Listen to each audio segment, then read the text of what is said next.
আমি তো তোমার কোনো ক্ষতি করিনি, কেন মারলে আমাকে? তোমার কি প্রাণীদের প্রতি একটুও করুণা হয় না?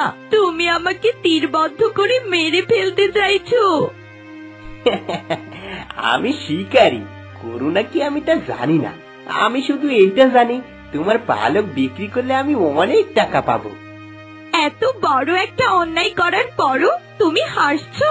তুমি সত্যি অনেক খারাপ মানুষ। মনে রেখো, তোমার বংশে এমন সন্তান হবে যে মানুষ নয়, হাঁসের রক্ত নিয়ে জন্মাবে। আমি তোমাকে অভিশাপ দিচ্ছি। হাস্যকর কয়টা, অভিশাপে আমার কিছুই যায় আসে না। কিছুক্ষণের মধ্যেই রক্তক্ষরণ হয়ে তুমি মৃত্যুবরণ করবে, আর এরপর আমি তোমাকে বাড়ি নিয়ে গিয়ে তোমার পালক বিক্রি করব।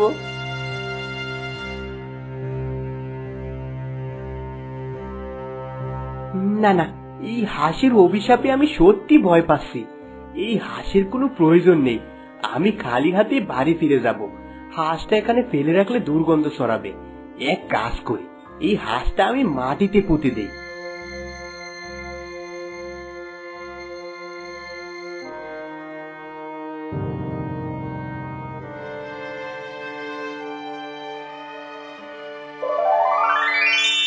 এ কি, হাঁসটা মাটিতে পুঁতার সাথে সাথে একটা গোলাপ গাছ হয়ে গেছে। না না, এখানে থাকা আমার জন্য নিরাপদ হবে না। আমি বরং বাড়ি ফিরে যাই।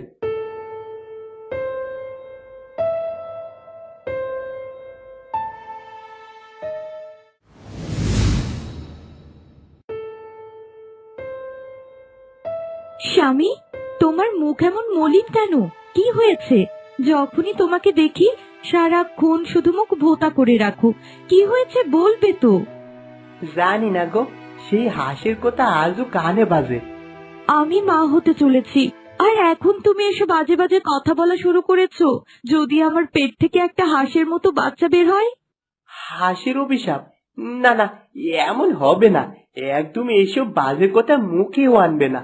আমাদের ঘরে একেবারে সুন্দর সবল বাচ্চা জন্ম নেবে, যে তোমাকে আর আমাকে খুব ভালোবাসবে। এখন শুয়ে পড়ো, অনেক রাত হয়ে গেছে। আমার আবার বেশি রাত জাগলে শরীর খারাপ করে।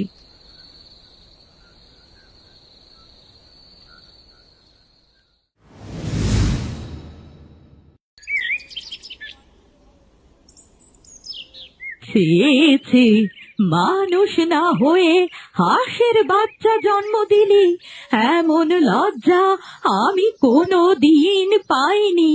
তোর জন্য সমাজে আমি মুখ দেখাতে পারি না। মা, আমি তো কিছুই করিনি। এটা কেমন করে হলো আমি তা জানি না।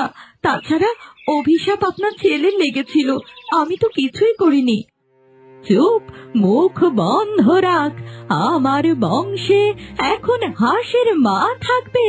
না না, আমি মেনে নিতে পারবো না। মা, ও তো নিরপরাধ, ও শুধু একটা ছোট্ট প্রাণ। যত সব আদিক্ষেতা, ছোট্ট প্রাণ, হাঁসের ছানা।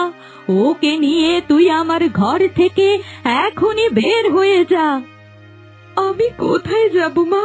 এই সন্তান তো আপনার ছেলেরই রক্ত। রক্ত না, লজ্জা। গ্রাম জানলে হাসির পাত্র হব আমরা। সবাই জানে তোর ঘরে একটা হাঁসের বাচ্চা জন্ম নিয়েছে। আমি বলছি, ওই হাঁসের ছানাটাকে পুকুরে ফেলে দিয়ে আয়, না হলে তোকে আমি ঘর থেকে তাড়াবো বলে দিচ্ছি।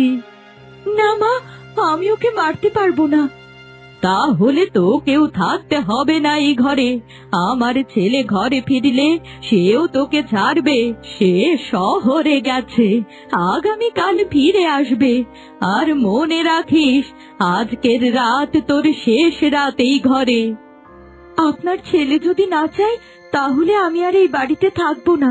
আজকের রাতটা আপনি অন্তত আমাকে ঘরে থাকতে দিন। ঠিক আছে, তবে মনে রাখিস, আজকের এই রাত এই বাড়িতে কিন্তু তোর জীবনের শেষ রাত। মা, তুমি এত রেগে কেন আছো? কি হয়েছে বলো তো? কি হয়েছে বলছিস? তোর বউ একটা হাঁসের বাচ্চা জন্ম দিয়েছে, এ কেমন লজ্জা! গ্রামের মানুষেরা আমাদের নিয়ে হাসাহাসি করছে। তোর বউ বাচ্চাটাকে কোলে নিয়ে রাখে, সবাই দেখে আর হাসে। আমি বলেছি আজই ওদের ঘর থেকে বের হয়ে যেতে হবে। মা, তুমি কি জানো তুমি কি বলছো? মালতী আমার স্ত্রী, ওই ছোট্ট প্রাণ আমার সন্তান। মানুষ হাসলে হাসুক, আমি ওদের ঘর ছাড়া করব না। আমি জানি না কেমন করে এটা হলো, কিন্তু আমি শুধু জানি ও আমার বাচ্চা, আমি ওকে ফেলে দিতে পারবো না। তুই এখন বউয়ের কথা শুনছিস? আমি তোর মা, আমি বলছি এ ঘরে ওই বাচ্চা থাকবে না। মা, আমি জানি তুমি রাগ করেছো, কিন্তু একটু ভাবো, ও তো আমাদের ঘরেরই সন্তান। হয়তো এটা কোনো অভিশাপ, হয়তো কোনো আশীর্বাদও হতে পারে। আমি ভয় পাই, গ্রামবাসী হাসে, অপমান করে, আমি সহ্য করতে পারি না। মা, লোকে হাসলে হাসুক, কিন্তু আমি আমার পরিবারকে রক্ষা করব। আর যদি আমি ওদের ফেলে দেই, তাহলে আমি কেমন মানুষ হলাম বলো তো? আমি এর আগে অন্ধ হয়ে গিয়েছিলাম রাহুল, কিন্তু তুই যা বলছিস তাতে সত্যি আছে। এ আমাদের মেয়ে, আমাদের ভালোবাসার চিহ্ন। একদিন এই বাচ্চাই প্রমাণ করবে মনুষ্যত্ব জন্মে না, গড়ে ওঠে মমতায়।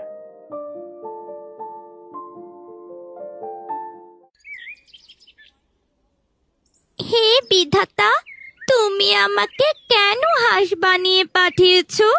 ছোট্ট ছোট্ট বাচ্চারা কত সুন্দর করে খেলাধুলা করছে, আর আমি সারা দিন একা একাই বসে থাকি। গ্রামের কোনো মানুষ আমাকে পছন্দ করে না। কি রে, এখানে বসে কাঁদছিস কেন? তুই তো মানুষের মতো করে কথা বলতে পারিস। নিশ্চয়ই তোর উপর কোনো অভিশাপ আছে। আমি এক অভিশপ্ত মানুষ। অভিশাপের কারণেই আমি হাঁস হয়ে জন্ম নিয়েছি। আমার বাবা মা আমাকে খুব ভালোবাসে, কিন্তু গ্রামের মানুষেরা আমাকে একদম সহ্য করতে পারে না। তুই মানুষের ভালোবাসা পেতে চাস? এ তো খুব ভালো কথা। ঠিক আছে, আমি তোকে একটা জাদু শক্তি দেব।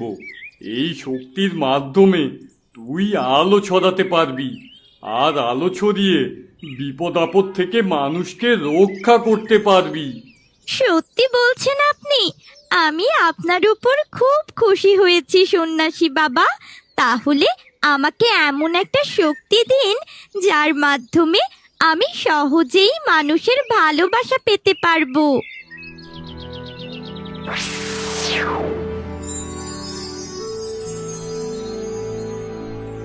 শোন, এবার কিন্তু তুই আর কোনো সাধারণ হাঁস না, তুই একটা জাদুর হাঁস। তোর ডানার নিচে লুকিয়ে আছে অদ্ভুত শক্তি। যা, এবার বাড়ি যা। তবে মনে রাখিস, এই অলৌকিক শক্তির কথা তুই তোর বাবা মা বা পরিবারের কাউকেই বলিস না।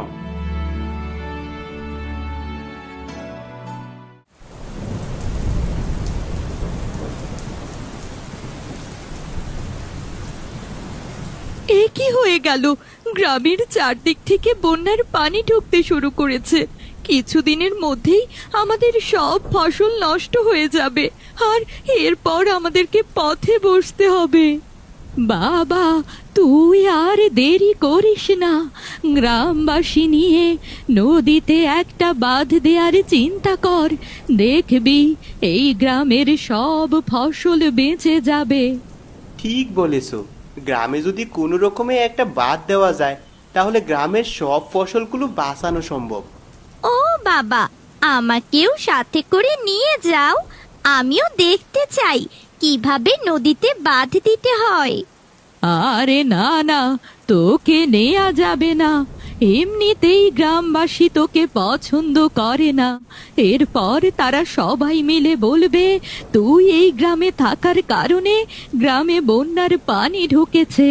সবাই তোকে অভিশপ্ত মনে করে। আমার মেয়ে সম্পর্কে কে কি ভাবলো তাতে আমার কিছুই যায় আসে না। চল মা, আমি তোকে সাথে করে নিয়ে যাচ্ছি।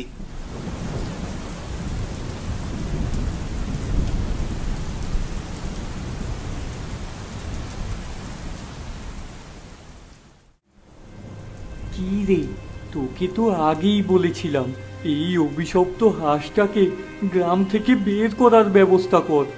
ওর জন্যই গ্রামে এসব প্রাকৃতিক দুর্যোগ ঘটছে। শিকারীকে কি করে যে কি বলবো সেটাই বুঝতে পারছি না।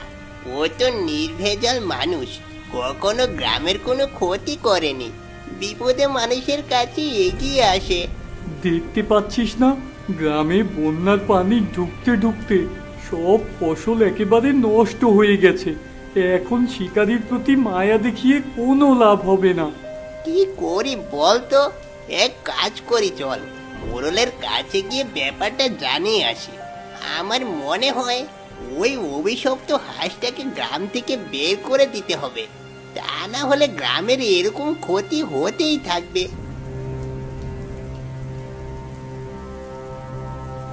তোমরা এখানে?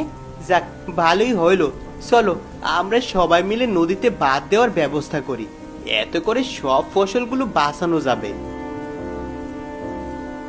তুই এখানে কেন এসেছিস? ওকে সাথে করে আনার কারণে নদীর পানি আরো তাড়াতাড়ি বেড়ে যাবে। শোন, আমরা তোর মেয়েকে গ্রাম থেকে তাড়িয়ে দেওয়ার ব্যবস্থা করব। দয়া করে আমাকে গ্রাম থেকে তাড়িয়ে দিও না। দাঁড়াও, আমি তোমাদেরকে নদীতে বাঁধ দেওয়ার ব্যবস্থা করছি। তুই তো একটা হাঁসের ছানা, তুই কি করে নদীতে বাঁধ দিবি? না না, এসবের মধ্যে তোকে একদম জড়াতে হবে না। না বাবা, তুমি কোনো চিন্তা করো না, আমি আমার শক্তির মাধ্যমে এখানে নদীতে বাঁধ দিতে পারবো।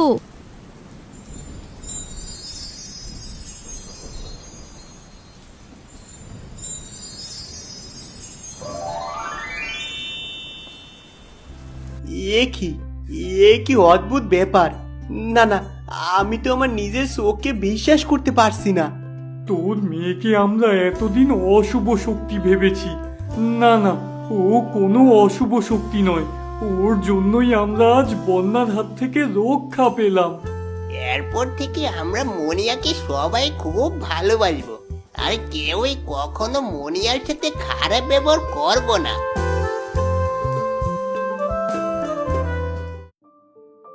ভালোই হলো, শেষ পর্যন্ত আমার মেয়েটা এই গ্রামে থাকতে পারলো।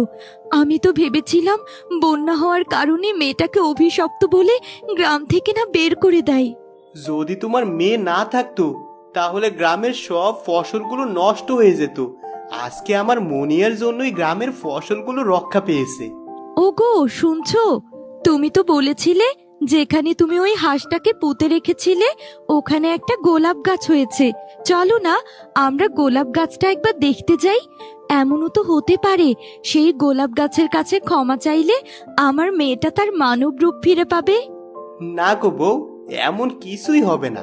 যা হওয়ার তা তো হয়ে গেছে, তুমি বাস্তবতাকে মেনে নাও। না গো, আমি তোমার কোনো কথাই শুনতে চাই না। আমি একটা শেষ চেষ্টা করে দেখতে চাই। আচ্ছা, তুমি যদি মনে শান্তি পাও তাহলে আমি তোমাকে সেই ব্যবস্থাই করে দেব। কাল ভোর হওয়ার সাথে সাথেই আমরা তিনজন মিলে যাব সেই গোলাপের কাছে ক্ষমা চাইতে।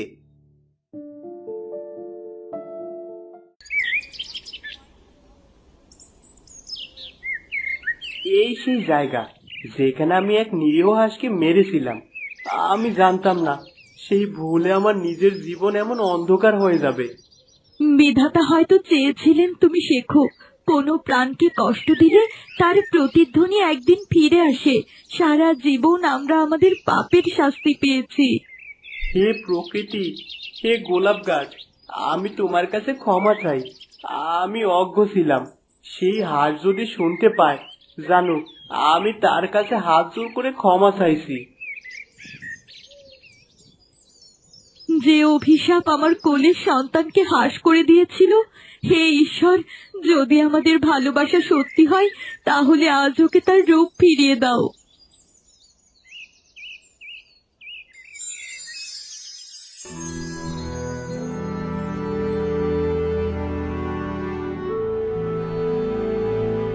মুনিয়া, তুই মানুষ হয়ে গেলি, এটা কি করে সম্ভব?